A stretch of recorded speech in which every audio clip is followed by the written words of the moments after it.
Welcome to the Blogger Genius Podcast, brought to you by Milo Tree.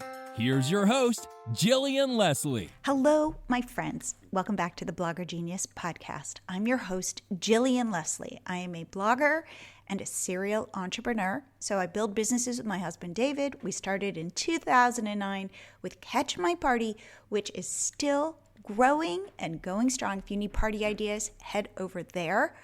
Then in 2016, we built our Milo Tree pop-up app that so many of you use to grow your social media followers and email subscribers, and it won't slow your site down, and it works great on mobile. And now we've launched Milo Tree Cart, the easiest way for you bloggers to sell digital products like digital downloads and workshops and memberships and coaching and courses and all that stuff to your audience. Now, why it's different is we built it for non-techies and beginners. You don't have to know anything to set up a digital product in 10 minutes with a complete optimized sales page. If that's interesting to you, go check it out at milotreecart.com. But if you're saying, people keep telling me I should start with a digital product, but I don't know where, no problem. I've got a quiz for you. It's fun, based on your personality. Go to milotree.com/quiz, and it will tell you where to start. Plus, it's got some other great resources. Again, go to milotree.com/quiz, and I've gotten such great feedback on it. I am excited for today's episode because I have my very good friend, Kate Ahl, back on the podcast to talk about one of our favorite topics, Pinterest. I always love having her on the show because she just gets me up to speed. And I bet you want to get up to speed since it's the beginning of 2023 and Pinterest has gone through lots of changes through the pandemic. And where is it now? Is it worth investing in? These are the questions that I get to ask Kate, and I think you will be super interested in what she has to say. So without further delay, here is my interview with my friend, Kate Ahl. Kate, welcome back to the Blogger Genius Podcast.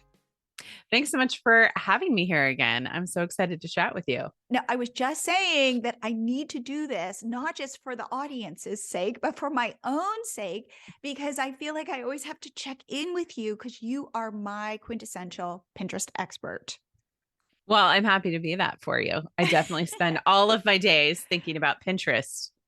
Pinterest, as I've, seen in my news feed, has been going through a lot of changes. Mm-hmm. And through the pandemic, really.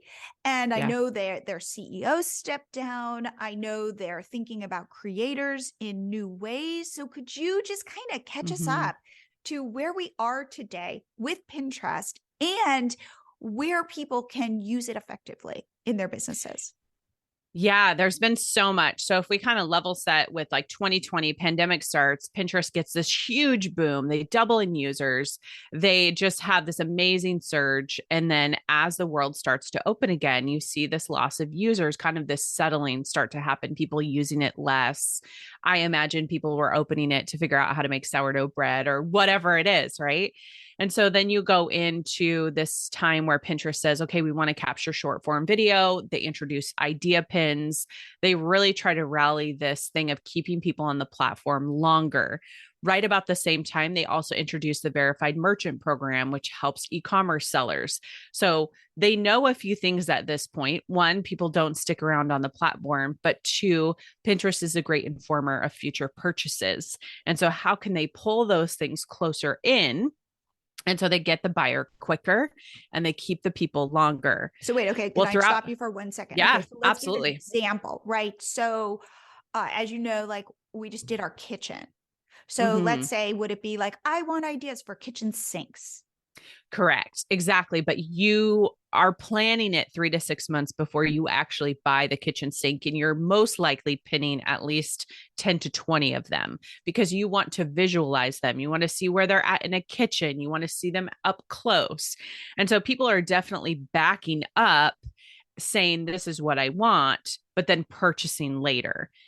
I don't necessarily know if that will change because that's kind of And I think where that brings us kind of a little bit up to today is Pinterest has figured out who they are and how they're uniquely positioned within the social media ecosystem. So they are different than Instagram. Obviously, we know that. The saying I have lately is Pinterest is the library, Instagram is the bar. You have to see them in those two different ways because people are searching, they're investigating. And this has led us to the realization that we've had lately is that Pinterest has said with the advertising, they're like, we want to keep people here longer, right? Because we want to attract big brands to put their advertising dollars here. But one of the things that Pinterest has always said is that 97% of searches are unbranded. Brands don't want to hear that. They want to hear, I want to be followed. I want to get impressions. I want to be seen. I want to be known, right? So there's this opportunity for smaller businesses to use Pinterest in a way, but I think Pinterest hasn't recognized that. I think they are starting to with the change of the CEO that you brought up. So in June of 22, Bill Reddy took over as CEO. Ben Silbermann stepped down. He is still the head of the board over there. But Bill used to be in charge of Google e-commerce. He was a part of Venmo and PayPal. And at the same time, Julie Bornstein stepped up too as chief shopping officer. And she used to work at Stitch Fix and even created her own company that was very much built on people's recommendations and getting indicators of what they liked and didn't like. So you now have this, it's kind of like you have this high mountain peak in 20, lowering down in 21, and Pinterest going, okay, we've got to switch gears and we've really got to lean into these things. So let's make some strategic changes. And one of the things we've seen in the back half of 22 is Pinterest stock is a reflection, I think, of where investors feel most comfortable with a company or where they see its potential. Its stock has risen about 35% in the back half of 22 since this CEO took over. So I just think there's so many indicators that are leading us to say like, okay, Pinterest is going to get better, I think, in 23. Also, I should mention, there's so many updates. So if there's anything you want to stop me on, let me know. With Idea Pins, they went down this road of the Creator Rewards Program, right? And can you explain what that was? That was for bloggers. Yeah. Will you share what what this was? So with that introduction of Idea Pins, what they realized is they had to get people to adopt to it. Not only the pinners, but the creators themselves. So they did this. And just for anybody who doesn't know, Idea Pins, how would you describe an Idea Pin? Idea Pin is the hybrid between an Instagram story, a TikTok, and a reel. It's like it all had a baby, right? And it's static pins too, because it's exactly okay. It's like a slide story. So think of it as less one TikTok or reel, but more you're taking multiple TikTok reels, putting them into a story, and you're saying like, here's how to make a margarita, a fancy margarita. Right. Step like a carousel.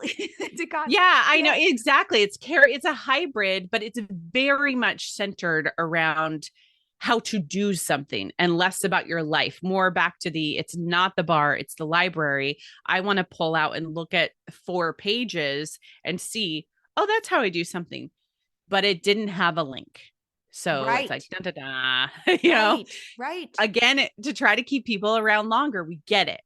But one of the pinners, major frustrations with Pinterest is dead links. Things that don't go anywhere are so aggravating to them. So they kind of pushed that aside and said, it's okay. We're going to monetize creators to create these idea pins through what we call creative. So it's kind of like a win-win. Like, okay, you want money as a blogger. Yeah. So we're not going to give you traffic to your blog so you can monetize that way. What we're going to do is pay you outright. Like we're going to say, hey, we need some idea pins about margaritas.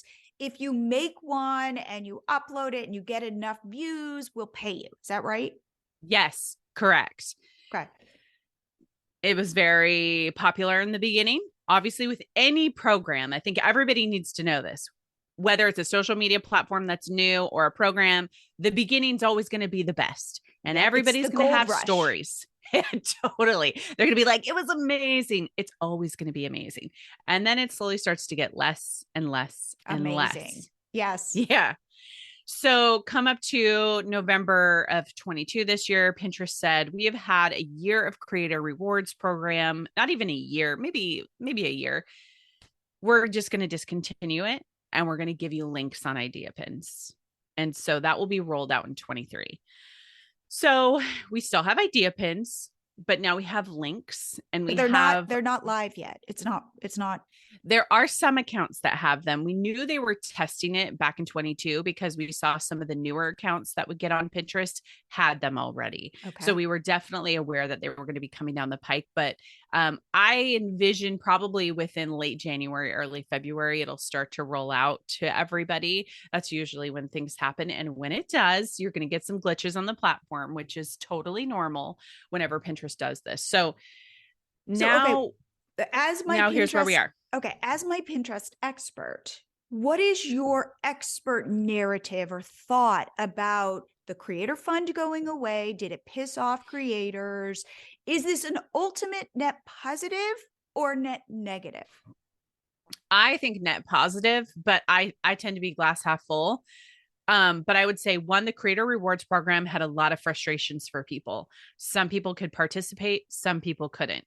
Some people were spending hours creating content where they should have been creating content potentially on their own site, right? So you get this distraction, right? So I think if I look long term at what I hope for creators, I think this particular thing going away is good. So okay. Next question. Belief.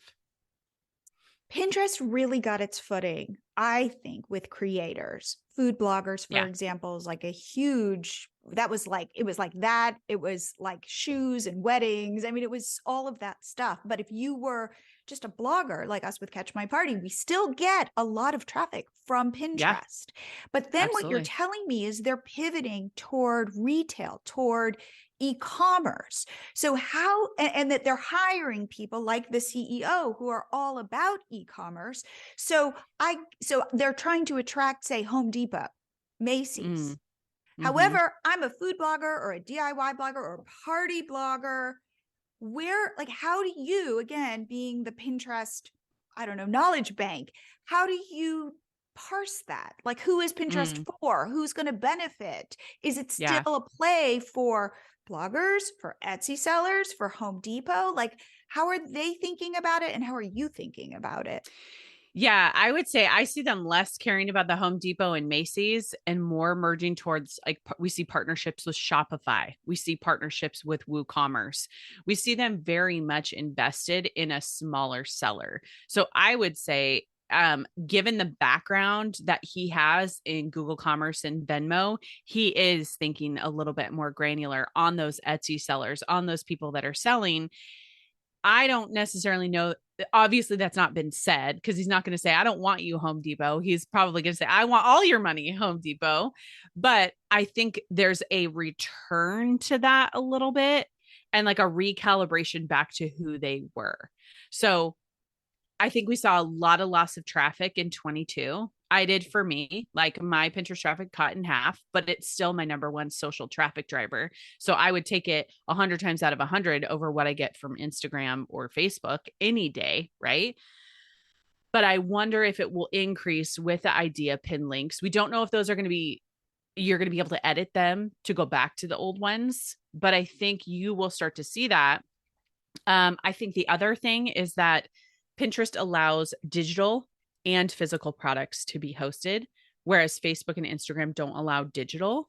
So it what gives does that a lot mean? of. You can upload your product to Pinterest. So if I'm connected with my shop integration, which we have our shop now connected with Pinterest, you can see a little blue check mark says verified merchant, or you could upload your shop manually. Now, this is only if you are self-hosted.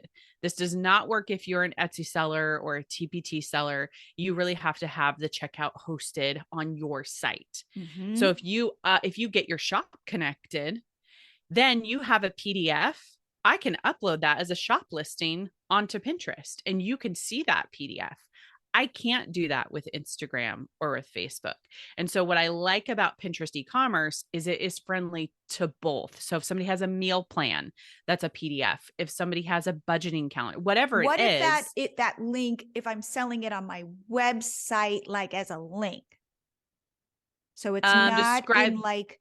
in WooCommerce or anything like that. Yeah, it doesn't have to be in WooCommerce or Shopify. It just has to be, checkout has to be on your site. Got it. Checkout can't be on a third party. Got it. So I can't connect my Etsy shop if I don't have a website to Pinterest. Got it. So it's always just no third party, just self-hosted. And then what's great about that is if I change my price or update my listing, that's now automatically updated all throughout Pinterest. Any pins that live out there for that PDF or even that physical product, it's all updated, which was small sellers' frustration. Is if I'm out of stock and 100 people have pinned this pin and they keep coming to my website and asking where it is, that shows poor customer service. And so Pinterest said, let's do a shop integration so that is now solved for you. That's amazing. Okay. Can I, as a, let's say, DIY blogger, still get traffic to my blog with static pins, with videos? Like, where is the, let's just go, like, let's take e-commerce, let's take sales out of the picture. I want traffic. Where do I get traffic? Yeah. If I am a content creator and I'm starting just fresh, Pinterest is going to be my first choice, because if I look at every single person's traffic that we look at, we manage for hundreds of clients. And I look at that, I say Pinterest and Google are number 1 and number 2, sometimes number 2 and number 1, like exactly. That's just how it is. They're the only, I think, platforms that drive traffic. So, okay. I'll say the caveat to that is, and I was just talking with somebody about this morning, it's going to take 6 to 8 months of investment, but that's the same with YouTube. That's the same with Google. It is a fire that slowly builds. Once it gets to be a raging fire, it's great, right? But it is very hard, and I understand this deeply, to invest in something that doesn't feel good and that you don't know where it's going to go. It's like investing in retirement. It's like the first time you make your $500 contribution to your Roth IRA. You're like, how is this going to be the $1 million I need when I'm, 70, right? But it's this slow investment and piece that you put into it. And if I had to encourage anybody, I would say, and let me back up to this. In this conversation I was having this morning, she said, I just wish I had a crystal ball to know if it was going to work. And I was like, listen, I feel the same way about YouTube. I look at it and I go, I know all the benefits of investing there. I know what it looks like on the other side, but it feels really hard to climb the mountain. And you just have to. And I know Instagram feels really good to climb the mountain, but even I'm asking, my team is spending 10 hours on Instagram versus 3 hours on Pinterest. My 10 hours of Instagram, I don't really know what it's yielding, right? Like there's these people who follow me and just follow along. I think it's time to interrogate those things. And I get a lot of pushback from people who say, my Pinterest traffic has dropped. I don't know if I'm getting anything from Pinterest. Pinterest feels so frustrating. I understand it. But if I look at the data in front of me and I look at your data, I'm going to choose Pinterest 100 times out of 100 because you're getting traffic. And it's one of the only social platforms, if you want to call it, that gives you that. I want to take a short break to say that if you are serious about growing your Pinterest followers, then I've got a tool that will help you.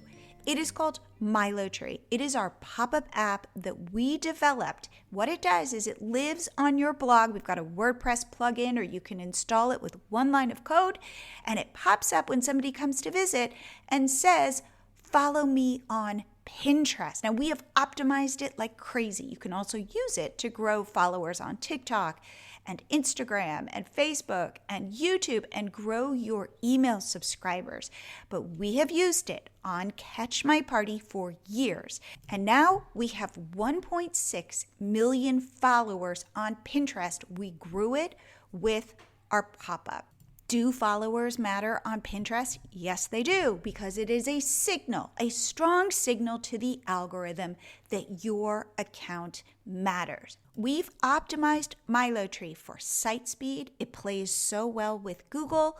You can customize how it shows, what size it is, and you can even add sparkles. To grab this, go to milotree.com, sign up, get your first 30 days free. So if you want to speed up your Pinterest traffic growth, it is so worth trying. And now, back to the show. I used this analogy. You and I were talking before I pressed record about kind of women and how they are as business owners. I want to say Instagram is that really fun one-night stand.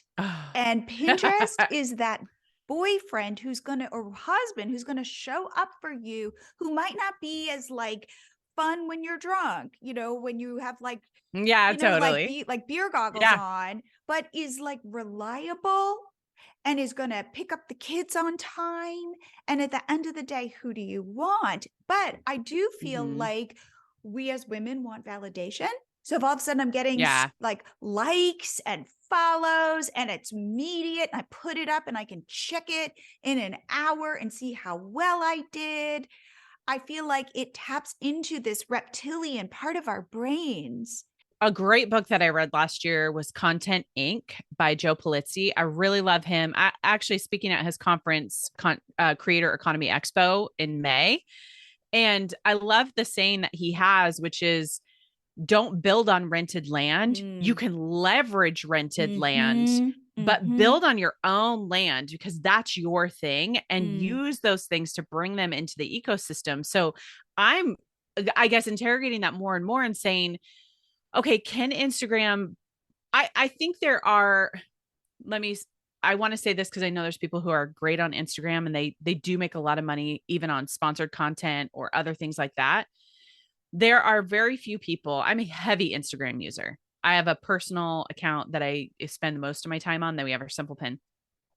I pay attention to which ones pull me in because it feels like they're really truly serving me versus the ones I'm following their life. And that's so different, right? And the ones that I feel... Explain. Yeah. So there's somebody I follow I started lifting last year. At the beginning, my whole goal last year was to get strong. So I was really like trying to fill my feed with people who are lifting weights, counting macros. Well, I started looking people who are going to support that goal. And one person has macro friendly meal plans. And I've used them all year. I love them. But as she was talking and she was growing and I was watching these things happen, I was like, she's really just focused so much on her journey and how that affects me. Like this meal will help you do this. This plan will help you do this. And I saw it just less and less about her, but more and more about me. Like, oh, this is here. Whereas if I follow somebody that's more about their life, I'm just lurking. Like I haven't and probably feeling bad. Yeah, there's an element of that. Like kind of like, oh, I wish I could be like you. And I don't see your less polished moments, I know that, but I'm weirdly buying in as well. Yeah, exactly. And I don't ever visit. I've never bought anything from them. Like if I had to think about all the people I follow on Instagram, maybe really there's two that I've ever engaged with. And I know other people buy stuff on Instagram. That's great. But I think like the whole vein of it is have your main content be on your website and then leverage the places that are going to bring people in. Pinterest is a place to leverage to bring people in. Yes.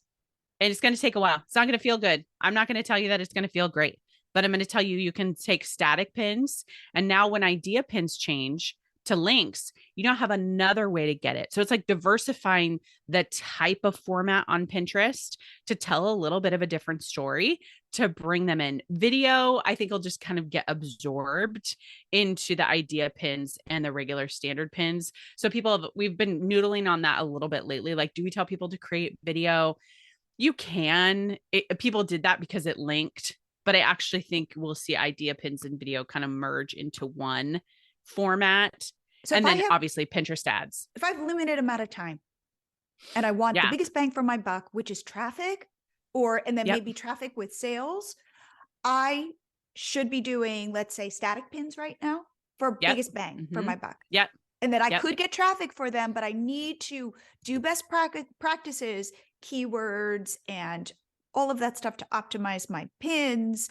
But that's where I should be focusing until I can get links in my idea pins and then even see if they are going to provide the traffic that I'm looking for. Yeah. Here's a workflow. I will sit in the shoes of somebody who is new and in this, because I'm in this. I have Simple Pin Media, 9 years old. Like, obviously that train is down the track and a well-oiled machine. So if I was to speak from that perspective, that's really not fair. I'll speak from the new website. I have kateall.com. I've had it 2 years, right? And I've been slowly doing things on the side. It's hard to run two businesses, fully transparent with that. But I started a podcast last year and I said, here's what I'm going to do for my workflow. I'm going to record a podcast. I'm going to create a blog post. I'm going to have a Pinterest image. And then I'm going to pin that to Pinterest after I have obviously my Pinterest profile set up. It doesn't have a lot of boards because I know I'm going to build as I go. So my workflow is just that: record the podcast, take the notes, put it into the blog post, have an image, pin it. And then sometimes I can't do more than that because I just started the podcast last year. It's not like I have a lot to work with. So if I pin once or twice a week, that's okay. I've also had to take a little bit of a hiatus because my podcast is on seasons, right? So sometimes I need to step back a little bit. But as I look at it from that new business, Pinterest, and then I do care a little bit about Instagram over there because I can see some agency owners. But those are really like my heavy hitters: is Pinterest first, Instagram second, hopefully Google is first. Right, but that takes a while, by the way. It does. My content is solely in podcasts. Like that's the if I had to have like that foundational element, and I take probably a couple hours to fill out my content calendar, and then I figure out my recording, and then I use templates. I'm probably not the world's worst, but I'm terrible at Pinterest images. Like that's not my sweet spot. So if you give me a template and I know my colors and we have photos, I drag and drop everything over into my Pinterest images and call it good. Now, what about the day when we were pinning, repinning using a scheduler? What are your thoughts about this? Do I need to be repinning? Do I need to have constant flow of new pins? Remember that one? Yeah. Fresh content. Do I need a scheduler? Yeah. Is it better to use Pinterest as my scheduler? What is is it quality over quantity? What is the whole thing there? Yeah. Now? It definitely changed. Consistency is the most important thing. So whether that's 10, 20, or 30, that's a variable based on how much content you have. So let me first address the scheduling tool. I know some people who use the native scheduler, some people who hate it, some people who love it. Tailwind and Planoly have been the two that we've been using most lately. We find that most of our clients come with those two. That's great. Most of it is because you're also doing Instagram and you want something that complements your scheduling tool there. Choose a scheduling tool because it makes you most productive. That's it. Number 2, I can't support 10 pins a day. Even if somebody said it was getting them 1 million page views or whatever, I can't do it. I don't have it because it would flood my users and my page with the same content. So for you, Catch My Party, you have years and years and years of content. You could pin every day this week with something different every single day. We do. Yeah, but for exactly. For Milo Tree Cart, and Blogger Genius, we don't. So I'm much more like you. Yeah, you can't. So I would say the most important thing is that you're putting it out there. And then if you want to do another image, which people used to call like fresh images that would go to like older post, what we saw with that strategy was that people went nuts and they created 10 to 20 images per blog post and they stopped creating new content because they were burned out. I get it. There's no shame in that. But it took their traffic and just went like straight down. Whereas people who continued to create content and maybe played around with a few new images saw an increase. So the new content, we believe, fuels that the most. Pinterest is still a place that loves content. People still read articles and they start with a question. What answers questions? Content does. A Mhm. product doesn't always answer questions, but people do look for those products too. So I'm not taking that out of there, but they're much more likely to read something and then engage with it. So I was doing a search recently about how to make my living room more warm. It's the Dutch term. Oh, I can never say it. I can't say it either. Hygge or something Hygge. like that. I know. Yeah. Yes. So I searched it and I was like, I got a lot of like minimalist and Swedish and, all of these other things, but I was able to search those things and get not only articles of inspiration, but also products. And so your end user is doing the same thing. So here's another interesting thing. As I searched, I saw similar things come up in searches because Pinterest knew this person wrote an article, 10 ways to add this element to your home. And Pinterest kept pulling that in because it knew that it was valuable and it was something I needed to read. So that being said, number of pins per day don't matter. Consistency does. If consistency for you is twice a week, that's okay. You're still investing in it. Don't use hashtags anymore. It's not even relevant on the platform. Really stick with your Okay. What keywords. size for pins still? What would you Still say? 2 to 3. 2 to 3. And putting in alt text, is that important? Yes. I think alt text is going to be, they do a prompt for it. I can't remember if Tailwind has that or not. It's been a while since I've scheduled using that just because with Kate All, it's like once a week. I can just upload it manually. So I'd have to look at that. But alt text, I think generally on the whole of the internet is always important. So if you ever have the opportunity to put that in, it's very much for the way that the internet is going, right? Now, With what about visibility. all of those tools that Tailwind had rolled out to help people, groups? I don't even know all the names of all Communities. of the communities and all of that stuff. Is that all kind of by the wayside and it's now? Yeah, we were talking about that the other day, actually, with our team. There's 2 use cases right now that we see. One is not at all. It doesn't even matter because people aren't pinning outside content. And the other use case is you join with somebody, people in your niche. And that does still, even in the use case that we were looking at, it was like 1 outside content piece per day. If we looked at the data, it was still she was contributing 1 to the community and then pinning from. It still showed up as something that was driving traffic. Okay. But it was only 1 a day. It wasn't like hundreds. So I think, again, you have to go back to your data. This is a big mistake people make is they're like, oh, Pinterest doesn't feel good. I don't feel like I'm getting anything. Well, look at your numbers. That's it. Interesting. Okay. Because as you know, with MiloTree Cart, which is our payment tool, I am all about now creators creating products. So we're all about selling digital products and experimenting, and that Pinterest is a great place. And I love that you're saying that they potentially care less about the Home Depots and care more about the individual creators and people, small business owners selling things. Now tell me then, ads. Should you, if you sell stuff on Pinterest, should you be running ads? Is it cost effective? How has their ad platform changed? Yeah, I think this is a big one to be thinking about. And I love that we take ads on every platform and we put it into buckets that serve different things, right? I heard somebody even comparing Google ads to LinkedIn ads, right? When it comes to Pinterest ads, it's very much like top of funnel, bottom of funnel.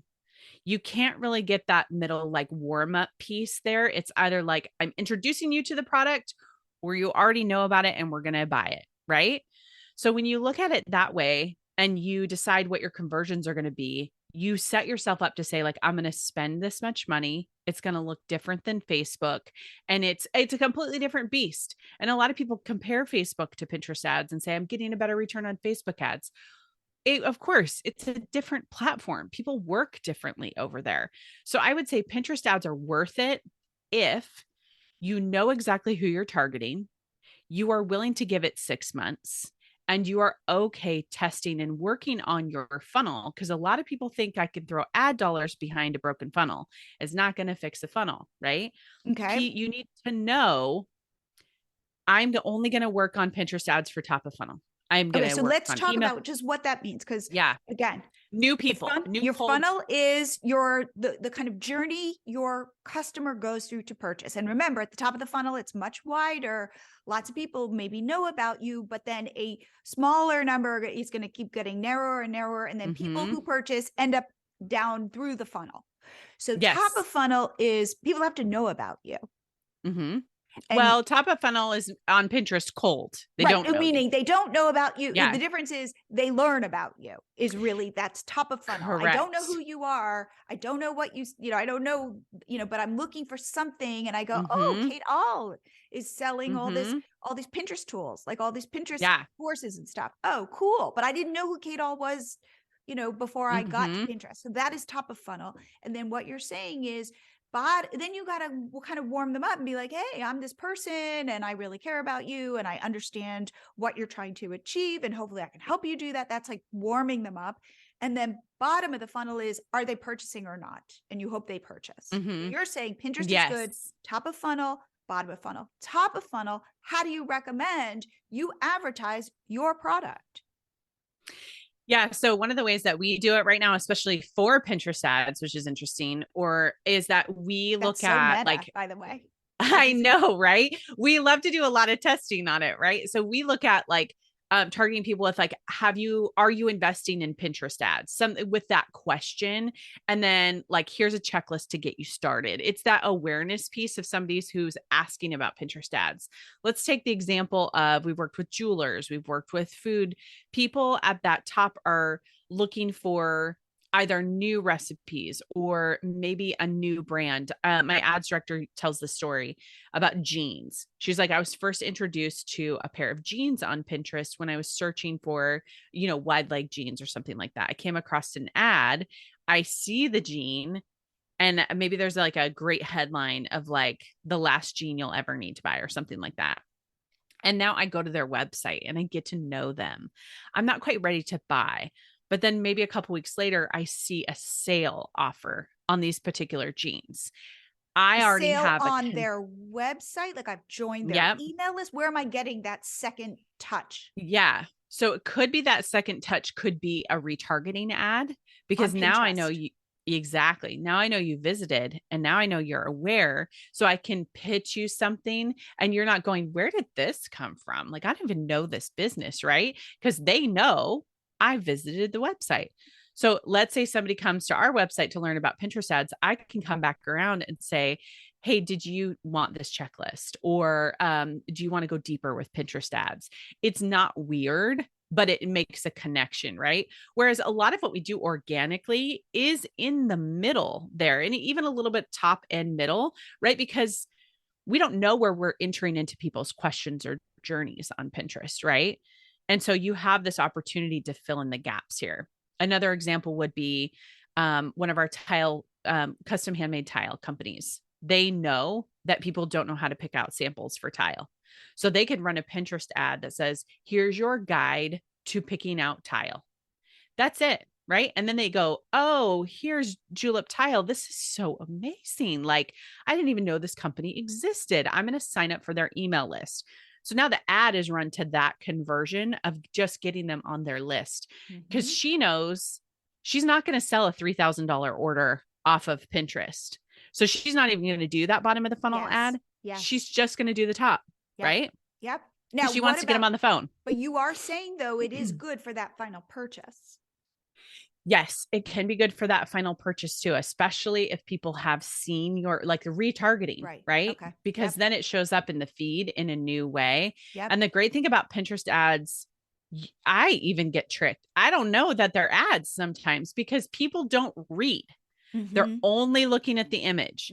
And that's why if you want to be really good at Pinterest, you can write the best description on the planet, right? But if that image doesn't connect with me, I'm not clicking on it, right? Or if it doesn't serve what it is I want to know. So you have to get creative with your buzzwords that you put on that or what's included in those images because people just scroll right on by. And that's how I think Pinterest ads get folded into the regular pins of the feed.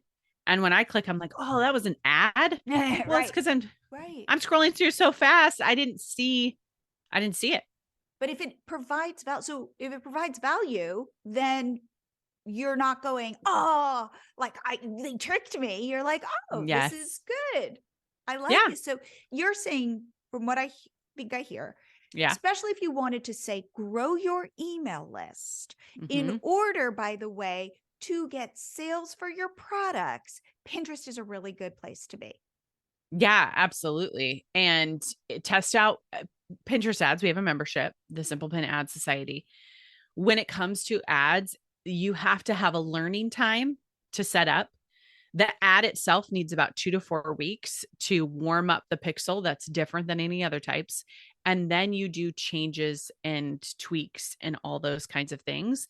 And a lot of people have run their ads for a very long time because once it gets going again, same idea, it really starts to work. Okay. As we're kind of closing, I want to get your kind of overall thoughts. Are you bullish now about Pinterest? I would say probably more so than I have been in the past. And I think that's a little bit maybe like personality wise. I've been afraid for people to be annoyed with me that I'm so pro Pinterest, that I've kind of pulled back on it a little bit. But I think as I look at the landscape and I look at the data and I look at what works for me, I'm like, why wouldn't you? Right? Why wouldn't you use it? Like you can choose to or not. And I've seen a lot of people say, I don't want to use Pinterest because of idea pins. But yet at the same time, people will jump through hoops on Instagram every other week to do what Instagram wants to do. I don't understand that, but I also understand if you're somebody who you get all your money on Instagram through sponsored content, I get it. Like I get that is a grind. I just yesterday read an article from theinformation.com. It's about like creators, and they were saying, they were kind of doing their predictions, and they were saying, assume creator funds are going to dry up. Yep. Assume sponsored content is going to become more specific. Brands want more and more. So just know that when you are building your business on social media, it is shifting sands, which is why, again, I'm like, you're saying create content on your own platform. I'm saying create products that you can sell and own that relationship with your customer. Dig in there and check, please. Like this is now, I think, going to be my theme maybe for 2023. Check your reptilian brain. Like, no, honestly, is it that Pinterest is feeding Instagram is feeding someplace in you? And not that that's not good or feel good, but know what that is. And then look at your data to know, is this just kind of giving me dopamine hits, but it's not necessarily feeding my business. Like those are two very different things. Yes. And I think there is an element to, I heard this said recently when we were talking about like a book for Pinterest, and somebody said there's just not enough buzz around Pinterest. And I get it. But I also think this too. I don't know if TikTok's going to be around the whole year in the US. I don't think it is. I don't either. So I see a lot of creators building on rented land over there. And I think this is your signpost. Switch gears, right? TikTok and Pinterest have a lot of very similarity. They're very similar, right? It's I learned it on TikTok. I found it on Pinterest. Move some of that stuff over there and it drives traffic, right? So there's that there. I also think Pinterest is a slower moving platform. Now, I don't know if that will change with the introduction of a new CEO. I think the way in which the company grew was very much based on a quieter CEO. You hear Mark Zuckerberg and you see the guy with Instagram, like you see these people out there. You don't see the Pinterest CEOs out there, right? No. But they very much know what they have. I just think they have to shout it from the rooftops more. Like you have the app that people don't get rid of in a social media detox. Thumbs up. Like you have these pieces. Let's get them out there. And I think I see them being more aware of it now. And so whether or not it has buzz in the future or not, it's still a great tool to leverage for your business. It's your choice whether or not you want to do it. it can be your secret competitive advantage. Like, don't shout it from the rooftops. I know, right? Like, We have let's some keep it clients who say between that too. us. Yes. Some clients have told us in the past, and we're like, hey, can we use you as a testimonial? And they're like, I don't want people to know I use it. And I don't want people to know I use you because it's like my secret weapon. I'm like, okay, I Yes. respect that. So like, keep this all on the down low, but Yes. start, I think, I would say for us, remember, for Catch My Party, Pinterest still drives a ton of traffic, Yeah. although our traffic has like gone Yeah. through peaks and valleys and stuff, but it still really does. And I kind of keep that quiet within myself because I don't want to jinx it. I know that sounds weird, I but know. kind of like static pins really do work for us. And I kind Yeah. of go like, oh, I don't know if we're the exception or whatever, but like definitely it really does drive traffic for us. But I did start to get nervous when I'm watching all these changes with Pinterest and I'm seeing them trying to like be more of like a shopping platform. Like, I Yeah. don't like, I feel like they went through a whole host of different permutations, trying on like, we're going to be Instagram. Oh Yeah. no, we're going to be TikTok. Like we're like the also rand, you know, and we're not being great to creators. I felt like they were really struggling. So I Yeah. was more nervous, but I, like you, I will say I am more bullish on Pinterest now than I have been for a very long time. Yeah. Yeah. I'm really hoping 23 is going to be a good comeback year for them. And I would say to anybody listening, as they've listened to us like process all of this out, if you had to come back to an anchor, it really is opening up your Google Analytics, looking, this is if you're seasoned, right? Like if you've been using Pinterest for 2 to 3 years or longer, look at what the data is telling you as far as acquisition and referrals. Where are they coming from? And if you're totally new and you're building your business, make a decision about what you're going to invest in, and don't let yourself be swayed for the next 8 months.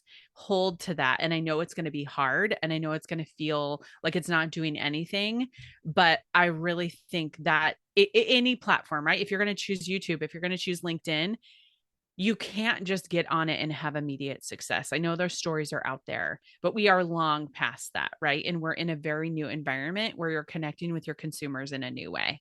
So I just think it's set your intentions, know your data, know your markers, and then start your journey. I love that. Okay, Kate, you have you've inspired me and you've made me, I've been thinking these things and you've kind of validated it. So I'm going to leave this conversation happier and more hopeful about Pinterest, and wanting to do more on the platform and not trying to like, not kind of holding my breath, hoping like things don't spiral out of control. Like I feel like they are Yes. getting it together. So Yes. especially in this landscape, as we were talking about, where Yeah. everything is shifting and nobody really knows what the next couple quarters are going to look like for everybody's business. And we're kind of holding on tight right now. I feel like this feels like, again, think of it as like that spouse that shows up for you. Yeah. 100%. Awesome. All right. Well, Kate, I love having you on the show. I'm sure I will have you back. So thank you so much for sharing all of this great information at the start of the new year. Yeah. Thanks so much for having me. I hope you guys liked this episode with Kate. By the way, I didn't ask her how you guys could learn more about her. Reach out to her. Go to Simple Pin Media to find out all that she offers. And her wonderful podcast is called Simple Pin Podcast. And if you're an agency owner looking to grow, go to kateall.com. We at Catch My Party and Milo Tree invest a lot of time in Pinterest, and this just validated for me that was a good idea. I also like that Pinterest is leaning into products because, you know, I hope to push you to start creating digital products so that you can grow your business in a whole different way and take control back from all the algorithms and all of the rented land. I'm watching people who never thought they could do this have tremendous success, even if it's starting with an ebook. So please, book a free 15-minute call with me. I promise this is not a sales call. I want to hear what you want to build and help you get there. Go to milotree.com/meet because I want to meet you. And I will see you here again next week.